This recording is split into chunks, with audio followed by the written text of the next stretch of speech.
Live from the National News Studio, Sri Lanka.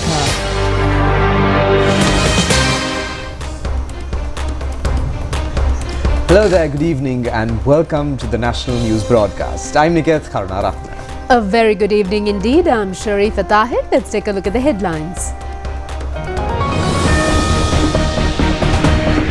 6 persons killed and 4 others injured in the Pahalakadugannawa earth slip. Signs of increased rainfall in the coming days. The National Curriculum Frame on Early Childhood Education unveils. Minister Dr. Nalendra Jayatissa says it is the present government which reduced the prices of several medicines at once for the first time in history.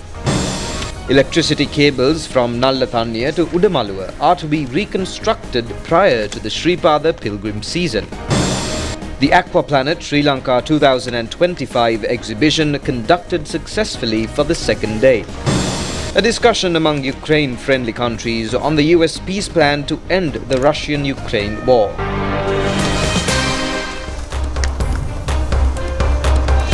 We move on to local news first. Minister Dr. Nalendra Jayatissa says that it is the present government which had reduced the prices of several types of medicines at once for the first time in history. The minister has made these remarks participating in the committee stage debate of the health and mass media today. Parliamentarian Kavinda Jayawardena accused the government in Parliament of paying a basic salary of only 58,000 rupees to a medical officer.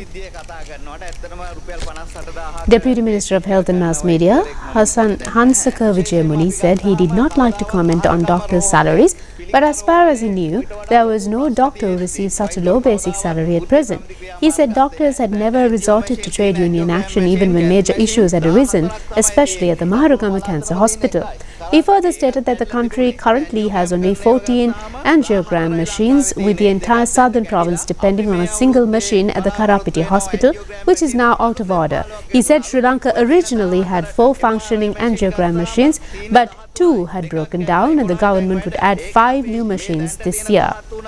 Deputy Minister Vijayamuni also said Sri Lanka had 13 MRI machines, but only 11 were functioning because 2 were out of service. He noted that the government planned to add 6 more MRI machines to the system. He added that there were 6 CT scan machines currently in operation and that another 7 would be added this year. He emphasized that although equipment was available, many MRI machines were not operated after 4 or 5 p.m., which reduced efficiency. He said the same issue existed with a considerable number of mammogram machines that were not being used to their full capacity. Parliamentarian Professor Nihal Abesinghe said in Parliament that the National Medicines Regulatory Authority had recruited 107 new officers recently, strengthening the institution's ability to perform its regulatory functions. Health Minister Dr. Nalendra Jayatissa said that he now served as the Health Minister who had reduced the prices of the highest number of medicines in the country's history. He said no government had ever reduced the prices of as many as 350 medicines for such a long period. The minister added that within the next month, the prices of another 200 to 250 medicines would be reduced. He said the government was preparing a mechanism to further lower drug prices in the coming months and that by the end of the year, the present government would hold the record for the largest number of price reductions in medicines in Sri Lankan history, benefiting the public significantly.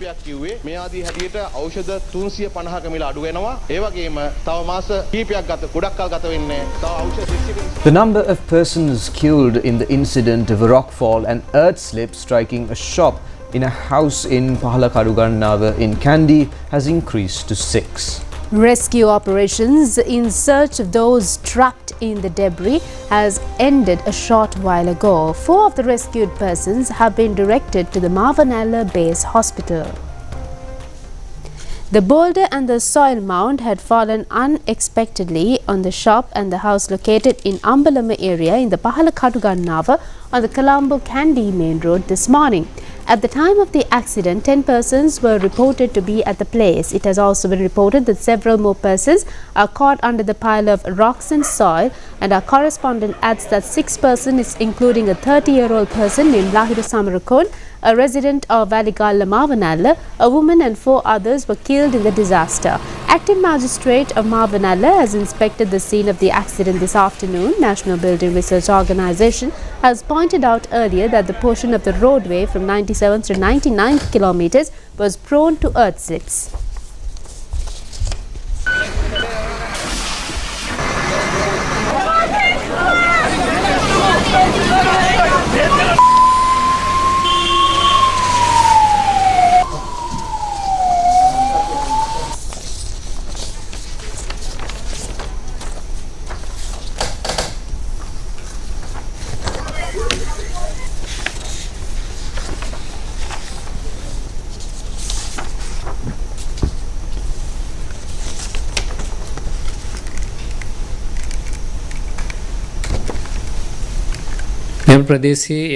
Senior scientist, National Building Research Organisation, Dr. Vasantha Senadira said that his institute has inspected the part of the road from 97th to 99th kilometre posts and provided a report saying that this portion of the roadway is subjected to dangers. Therefore, he points out that people using the road for trading purposes should remain vigilant. An emergency committee meeting was conducted this afternoon to discuss on the disaster situation. The meeting was attended by parliamentarian Samantha Ranasinghe, District Secretary Kagol, Jagat M. Mahendra. Kagol District Secretary Jagat Mahendra said that alternate roads have been presented. There is no possibility of using this road as the threats have not yet been elapsed.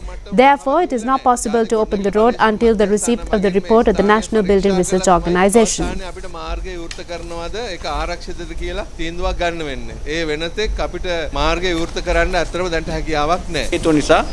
Deputy Minister Prasanna Guna said that the existing rainfall prevents the reopening of the road. He added, however, that if they receive the NBRO report, they would be able to clear at least one lane of the road.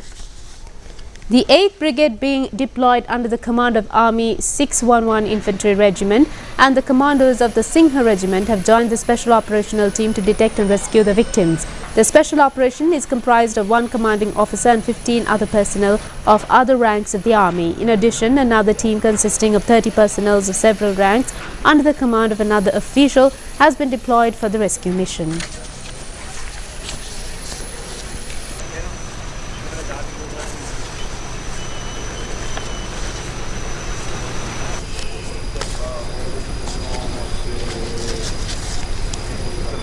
මම හැබැයි මෙතන තව කෙනෙකුට මම report එකක් මෙතන දාන්න කිව්වා මම උදේ 9ට අප්පාරනේ ඒක අර මම දැක්කනවා අදලා කියන්නේ හැම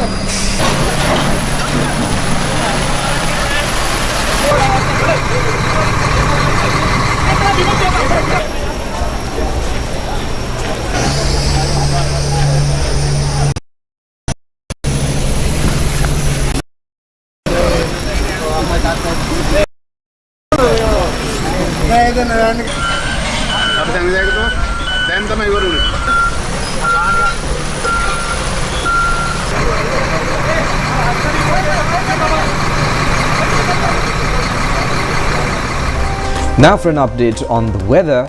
The Meteorology Department requests the general public to take necessary measures to minimize the occurrence of danger, as there is a higher possibility of lightning strikes these days. The police say a person who had attempted to walk across the Urubokoya in Katuwana Hambantota via a footbridge has fallen into the water, got caught up in the currents and passed away. The prevailing rainy weather condition has caused the overflowing of the Kirimaroya, which is the tributary of the Nilbala River. The floods have obstructed vehicle transport. It has also been reported that a house was damaged due to falling of a soil boulder in the Pitabadra Divisional Secretariat. An estate house located in the upper section of this stony cliff plantation in Kotagala was severely damaged as a result of the falling of a huge earth mound on its roof during heavy rainfall. However, a person who was in the house at the time of the incident has escaped without injuries.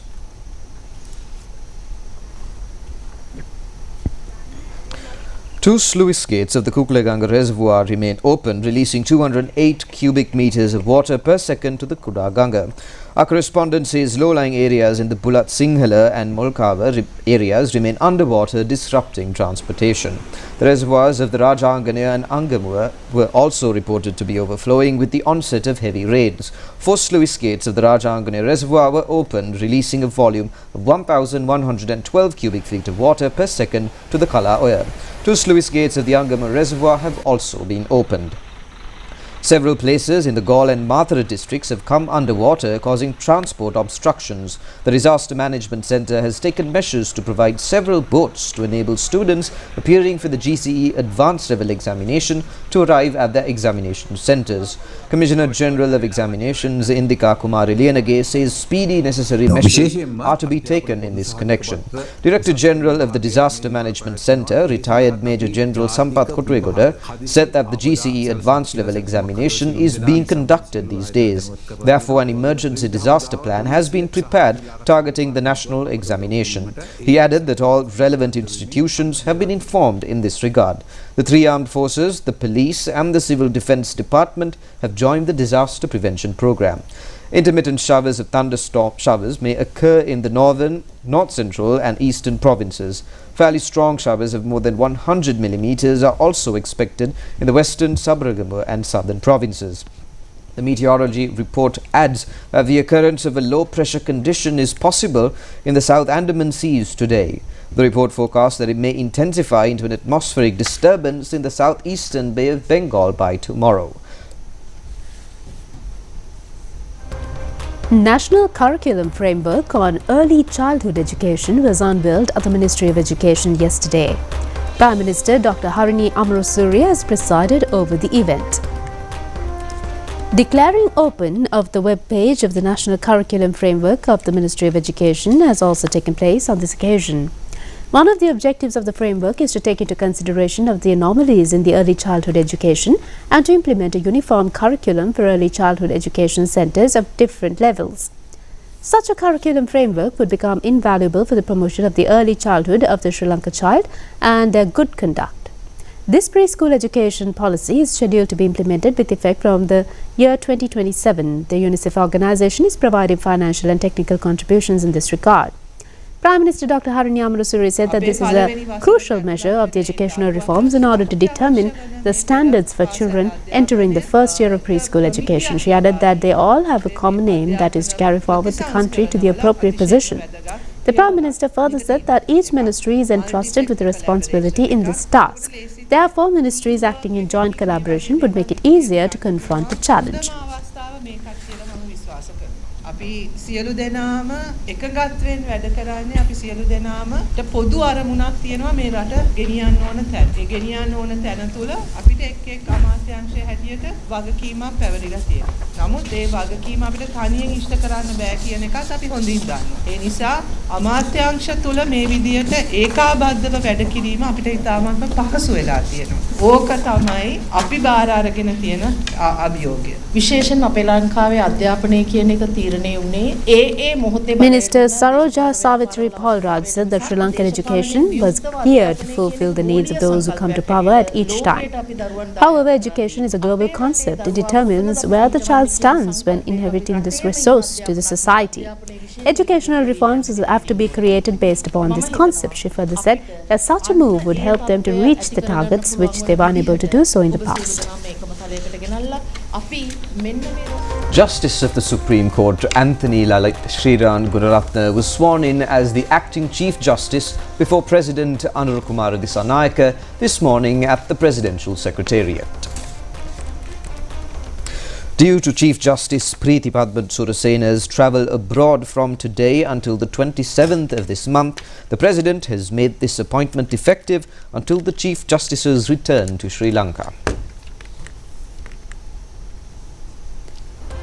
Climatic change causes obstruction to the coastal ecosystem and the traditional fishing patterns. The Sri Lankan fishing sector is also gradually facing the challenges. Basic attention is to be focused on these issues at the 9th Asia Pacific Broadcasting Union's Conference on Climate Action and Disaster Prevention. Rising in ocean temperature, Changing of reproductive cycles of marine species, including fish, and the frequent interclimatic conditions already caused an impact on the livelihood of the fishing community.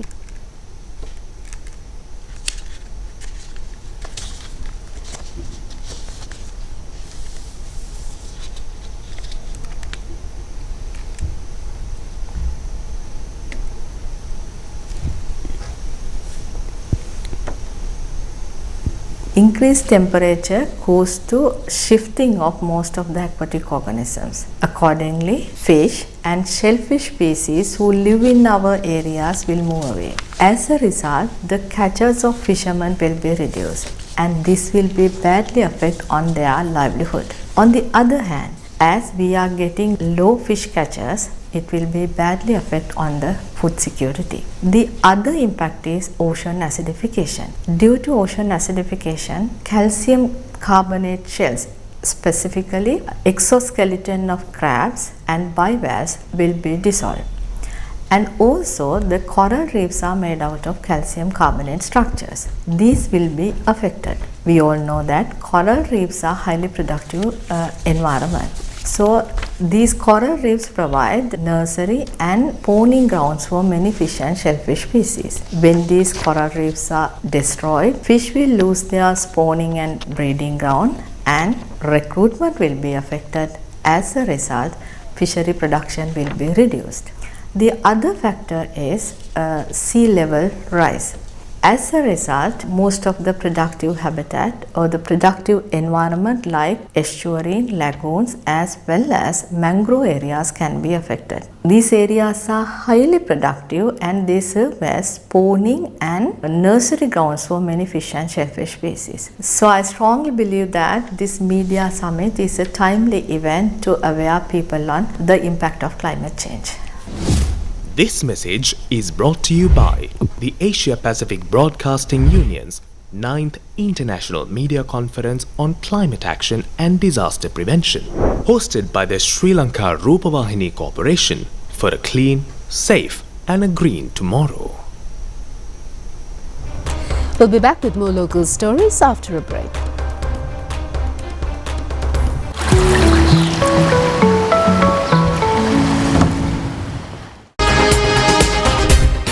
Live from the National News Studio, Sri Lanka.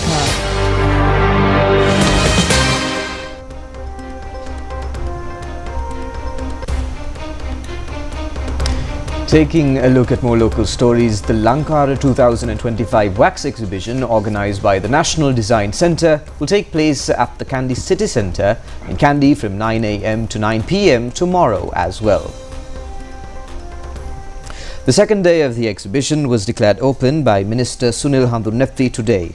A program to provide practical experience regarding handicraft industry products and a fair consisting of 50 trade stalls has also been organised parallel to the exhibition. The traditional wax creations, confined so far to 4 colours, since a long time has been introduced with an array of 50 new colours including metallic colours.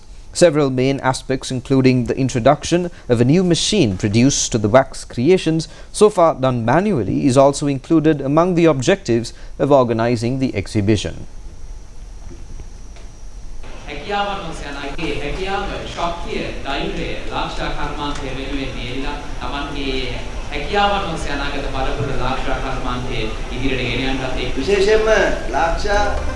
We now move on to some development news items in brief.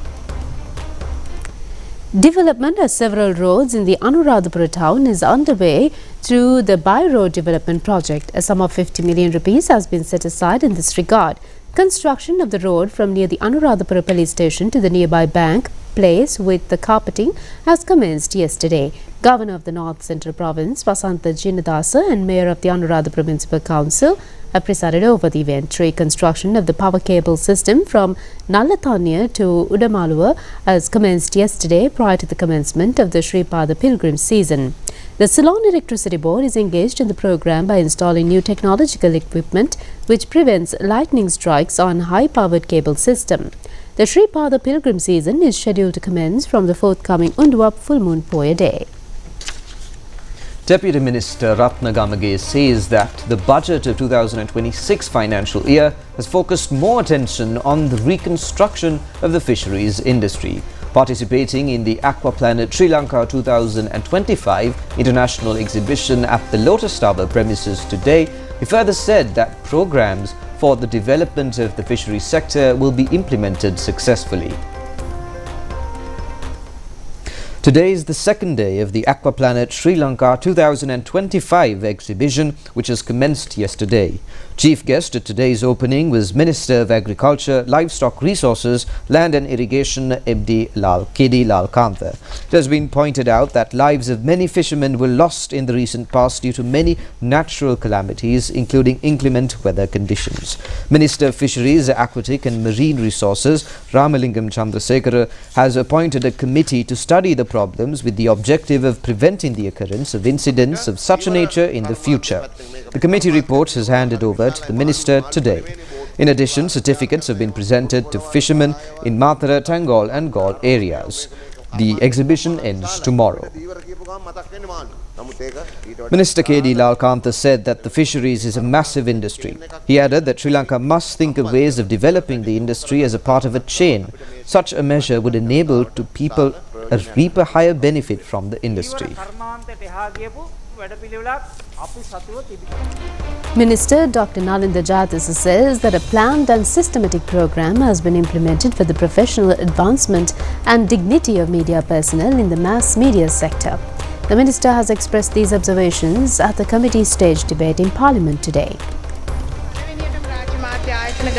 Deputy Minister of Mass Media Kaushalya Ratna said that when the new government first took over the state media institutions, the main challenge they faced was that these institutions had, over the years, been turned into places where different governments appointed individuals without the necessary skills.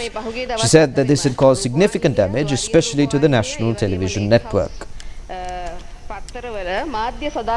Parliamentarian Rohini Kaviratna questioned, stating that during the past 4 days she had observed extremely unethical conduct by the state media, including independent television and the Lake House institutions. She said that although the previous government had stopped the practice of using state media to attack the opposition since 2015, she had seen that during the last few days a particular secretary had allowed unethical and low-level attacks on the opposition through independent television and other state media institutions. Deputy Minister Kaushalya Ratna said that if there were any visuals that the opposition groups believed were used to attack her, they should be sent to her privately so she could initiate an inquiry. She stated that she had already taken responsibility and emphasized that the national television maintains good standards. According to her, the state media must operate as a public service that demonstrates how media should be used responsibly and with quality.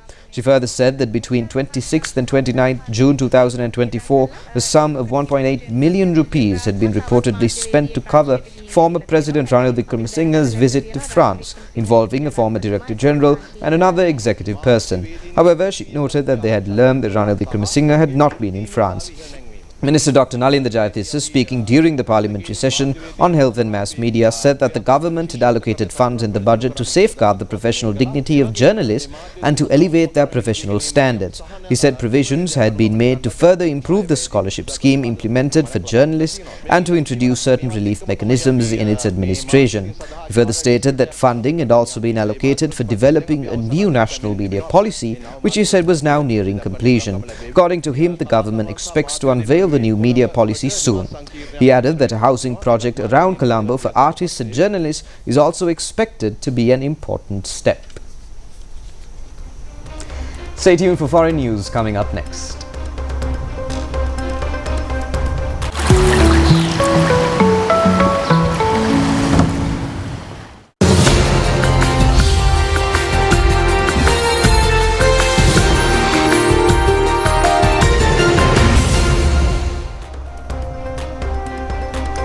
Welcome back. Taking a look at foreign news for tonight, Ukrainian President Volodymyr Zelensky has warned that Ukraine risks losing support over a White House plan on how to end the war with Russia.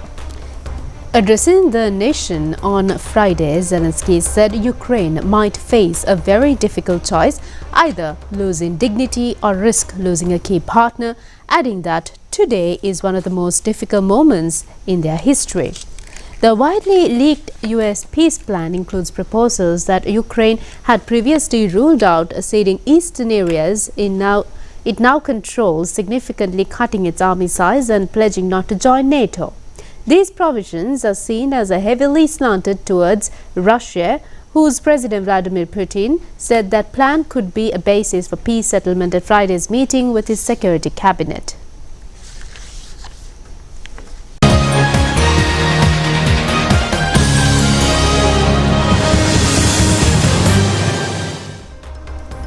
Moving on to sports news, the match between Sri Lanka and Pakistan in the triangular tournament is now being played in Rawalpindi. The Sri Lankan team batting first has scored 128 runs for the loss of 7 wickets. Meanwhile, Sri Lanka's A team was deprived of the opportunity to enter the finals of the emerging teams of the Asian Cup tournament. The semi-finals between Sri Lanka and Pakistan A teams was held in Doha, Qatar. The Pakistan team has scored 153 runs for the loss of 9 wickets in 20 overs. In reply, the Sri Lankan players were able to score only 148 runs within the 20 overs. Accordingly, the Pakistan team has secured a thrilling 5-run victory and became eligible to enter the finals. The other team qualified for the finals was the Bangladesh A team. India and Nepal teams have been successful in gaining entry into the finals of the World Visually Handicapped Women's T20 Cricket Tournament, which is being conducted for the first time. In the first semi-finals, India beat Australia. The Australian team has scored 109 runs for the loss of 9 wickets, and in reply, the Indian team has scored 112 runs in 11 overs and 5 deliveries. In the second semi-finals, Nepal beat Pakistan. The Pakistan team batting first has scored 169 runs for the loss of 6 wickets, and the team from Nepal has replied with 117 runs in 17 overs. The finals between Nepal and India will be played at the Pisara Oval Stadium in Colombo tomorrow. The Channel I of the national television will give a live commentary on the match. And that's all the news we have for tonight. Join us again at the same time tomorrow. Good night. Good night.